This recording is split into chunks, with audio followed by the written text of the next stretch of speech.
Collar माईकचा receiver जो आहे तो रिसिवर लावलेला आहे आणि ट्रान्समीटर पण लावलेला आहे. ट्रान्समीटर हा बोलणाऱ्या व्यक्तीला लावायला लागतो.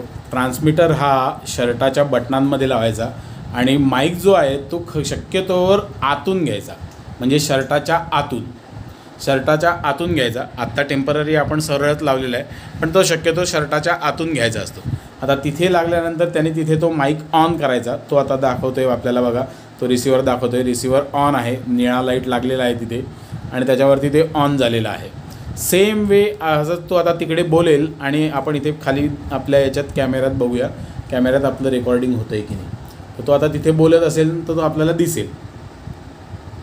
तिथे कॅमेऱ्याचे 2 आपल्याला हे दिसतील.